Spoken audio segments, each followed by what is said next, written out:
Hello friends, स्वागत है MK sir inspiration के एक और बेहतर वीडियो में। सो माय डियर स्टूडेंट, आज के इस वीडियो में हम केमिस्ट्री के एक मोस्ट इंपॉर्टेंट टॉपिक को देखने वाले हैं। और आज का जो टॉपिक होगा बच्चों वो काफी ज्यादा इंपॉर्टेंट है कि शून्य कोटि की अभिक्रिया के वेग स्थिरांक का व्यंजक। हमने पहले ही आपको बताया था कि सबसे पहले हम केमिस्ट्री के 4 नंबर वाले और 5 नंबर वाले टॉपिक को कवर करेंगे। और इसके लिए पिछले कई दिनों से बहुत सारे स्टूडेंट के कमेंट भी आ रहे थे कि सर शून्य कोटि की अभिक्रिया और प्रथम कोटि की अभिक्रिया दोनों का जो निगमन है उसको बताइए। तो बच्चों आज हम इस वीडियो में बहुत ही सिंपल तरीके से इस कॉन्सेप्ट को क्लियर करेंगे, ठीक है ना। चलिए अब सबसे पहले जान लेते हैं रसगुल्लों की शून्य कोटि की अभिक्रिया किसे कहते हैं। ध्यान से समझना। मान लेते हैं ये कोई एक अभिक्रिया है और इसमें बच्चों आपको पता होना चाहिए ये जो होता है इसको बोलते हैं अभिकारक। जैसे ए से बी प्लस सी कोई प्रोडक्ट बन रहा है तो इधर जो भी होता है रसगुल्लों उसको अभिकारक बोलते हैं और इधर जो होता है उसको बोलते हैं उत्पाद। ये चीज क्लियर हो गया, ठीक है ना। इसको अभिकारक कहते हैं और अभिकारक से उत्पाद बन रहा है। अब देखिए ये नियम क्या, यानी शून्य कोटि की जो अभिक्रिया है उसकी परिभाषा, ठीक है ना। पेपर और कॉपी लेकर के बैठो रसगुल्लों, जो भी हम कुछ बोलते हैं उसको लिख लीजिए। शून्य कोटि की अभिक्रिया क्या है? वह अभिक्रिया जिसमें अभिक्रिया की दर, अब अभिक्रिया की दर को बच्चों dx/dt से दर्शाया जाता है। वह अभिक्रिया जिसमें अभिक्रिया की दर अभिकारक बोले तो ए है इसमें बच्चों, अभिकारक की सांद्रता। जब सांद्रता बोलता है रसगुल्लों तो ये वाला कोष्टक लगाते हैं। अभिकारक की सांद्रता की शून्य घात के अनुक्रमानुपाती होता है, ठीक है ना, या होती है अभिक्रिया की दर या वेग। यही आप याद कर लीजिए, परिभाषा हो गई। तो वह अभिक्रिया जिसमें अभिक्रिया की दर, इसको बोलते हैं बच्चों दर, dx/dt को दर कहते हैं, अभिक्रिया की दर या फिर अभिक्रिया का वेग। तो वह अभिक्रिया जिसमें अभिक्रिया की दर अभिकारक, मतलब यहां पे अभिकारक ए है, अभिकारक की सांद्रता, ये कोष्टक लगा देते हैं तब सांद्रता पढ़ा जाता है, सांद्रता के शून्य घात के अनुक्रमानुपाती होती है, उसे कहते हैं शून्य कोटि की अभिक्रिया। या सिंपल सा है कि वह अभिक्रिया जिसमें अभिक्रिया की दर अभिकारक के सांद्रता पर निर्भर नहीं करती है, उसे कहते हैं शून्य कोटि की अभिक्रिया। इतना समझ में आ गया। चलिए अब इसके लिए हम डेरिवेशन जो है बच्चों उसको कैसे करेंगे, ठीक है ना। यानी शून्य कोटि की अभिक्रिया के लिए क्या वेग स्थिरांक का क्या लॉजिक होता है, क्या व्यंजक आता है, उसको चलिए समझते हैं। तो ये एक अभिक्रिया है बच्चों, तो इस अभिक्रिया के लिए, ठीक है ना, यहां पर ए से बी प्लस सी के लिए अब लगाएंगे यहां से शून्य कोटि की अभिक्रिया से। ध्यान से समझना, एक एक टॉपिक एकदम क्लियर हो जाएगा। अब हम लिखेंगे बच्चों इधर कि शून्य कोटि की अभिक्रिया से, शून्य कोटि की अभिक्रिया, शून्य कोटि की अभिक्रिया के परिभाषा से, यानी शून्य कोटि की जो अभिक्रिया की परिभाषा से, वो अभिक्रिया की जो परिभाषा है बच्चों, शून्य कोटि की अभिक्रिया की परिभाषा क्या कहता है, वही तो लिखा है ना कि dx, ध्यान से समझना, dx/dt ये अनुक्रमानुपाती होगा बच्चों।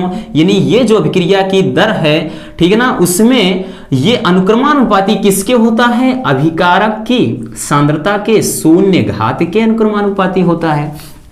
जब इसको रसगुल्लों हम हटाएंगे, अनुक्रमानुपाती का चिन्ह जब हटाएंगे तो ये कुछ इस तरह से बन जाएगा, यानी इधर ही देख लेते हैं, ये हो जाएगा बच्चों dx/dt और ये जब बराबर लग जाएगा यहां पे एक स्थिरांक यानी के हो जाएगा और ये हो जाएगा बच्चों क्या, a, और उसके बाद ये घात 0 रहेगा।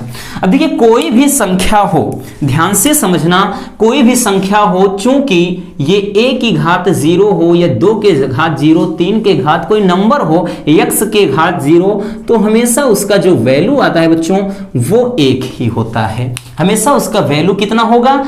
1 होगा। तो यहां से जब हम देखेंगे बच्चों तो ये बन गया कुछ इस तरह से dx/dt, सॉरी dt लिख रहे हैं, dx/dt बच्चों ये बराबर केवल k हो गया, ठीक है ना। अब देखिए यहां से ध्यान से समझना, यहां से अब क्या है कि हम चलिए इसको समीकरण 1 दे देते हैं, अगर जरूरत पड़ेगी तो देखेंगे, नहीं कोई बात नहीं। अब इसको बच्चों हम लिख सकते हैं dx बराबर कुछ इस तरह से, dx बराबर हो जाएगा k इंटू dt, dx बराबर k इंटू dt हो जाएगा, ठीक है ना। अब यहां से क्या करेंगे रसगुल्लों, इसका समाकलन करने पर, ठीक है ना, जो बायोलॉजी वालों होंगे थोड़ा कोऑपरेट करना बच्चों, समाकलन करने पर बहुत ज्यादा कुछ दिक्कत नहीं होनी चाहिए आपको, हम बताते हैं। जब इसका समाकलन लगाएंगे तो समाकलन का चिन्ह लगाते हैं कुछ इस तरह से, ठीक है ना। तो यहां पर ध्यान से समझना, इसको dx है बच्चों तो dx लिख दिया बराबर, इधर भी हम समाकलन लगाएंगे, ये k इंटू क्या हो जाएगा, k इंटू dt है। अब ये कांस्टेंट है, इसको बाहर रखिए, ये समाकलन dx है और बराबर बच्चों इसको k आगे करिए इंटू यहां से समाकलन dt अकेले बचा। अब देखिए एक फार्मूला याद रख लीजिए, बस एक फार्मूला ये याद रख लीजिए, यहीं पर हम लिख देते हैं। देखिए समाकलन dx है तो x जिसके सापेक्ष होगा, समझिए यहां 1 होता है लिखा नहीं जाता, ठीक है ना, इसको फार्मूले के तौर पर आप याद रख लीजिए। समाकलन dt है तो t, dm है तो m, ठीक है ना। अवकलन का उल्टा होता है, मैथ वाले तो इस चीज को अच्छे से समझ रहे होंगे, ठीक। चलिए अब इसको क्या करेंगे बच्चों, dx है, x के सापेक्ष है तो इसका वैल्यू यहां पे समझिए 1 है, 1 का समाकलन x, क्यों, क्योंकि dx के सापेक्ष है। तो यहां पर dx बराबर केवल x हो जाएगा और यहां पर बच्चों k है और इसके t के सापेक्ष है इसलिए t हो गया और प्लस का c क्या है, समाकलन, ठीक है ना, ये समाकलन नियतांक होता है, इसको हम समीकरण 2 दे देंगे। अब मानते हैं बच्चों कि यदि हम मान लें कि यदि t बराबर 0 पर, t बराबर 0 पर, भाई जब समय 0 है तो अभिक्रिया की जो दर है वो भी 0 हो जाएगी। तो यहां पर क्या हो जाएगा, t बराबर 0 पर अभिक्रिया की जो दर है वो समय है, अर्थात t जब कुछ समय नहीं लगेगा तो अभिक्रिया कहां होगी, तो अभिक्रिया की दर भी यानी अभिक्रिया भी क्या है उस समय की एकदम स्थिर रहेगी।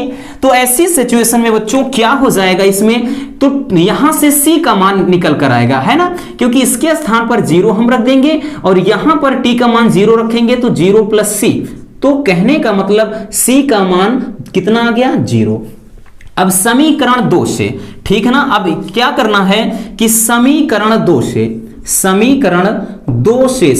2 में क्या कह रहा है बच्चों, x plus k into T plus c हो जाएगा, तो x बराबर k हो जाएगा बच्चों और t, और इसके स्थान पे 0 रख देंगे तो ये बन के आएगा आपका क्या, x बराबर k इंटू टी, और k बराबर यहां से निकल आया बच्चों, क्या निकल कर आया, हाँ k बराबर निकल कर आया x अपान t, ठीक है ना। और k क्या है, ये वेग स्थिरांक है, ठीक है ना, और x क्या है, अभिक्रिया की ये वेग को दर्शा रहा है, और t क्या है, समय है। तो यही क्या हो जाएगा, अभिक्रिया शून्य कोटि की अभिक्रिया के लिए वेग स्थिरांक का व्यंजक, वेग स्थिरांक यानी k बराबर x अपान t। अगर मात्रक इसका लिखना चाहेंगे तो x का मात्रक मोल प्रति लीटर और ये प्रति सेकंड है, तो मोल प्रति लीटर प्रति सेकंड ये हो जाएगा बच्चों इसका मात्रक, ठीक है ना। आई होप कि आप इस चीज को बहुत ही सिंपल तरीके से समझ पाए होंगे, ठीक है ना। अब इसको स्क्रीनशॉट कर लीजिए पहले।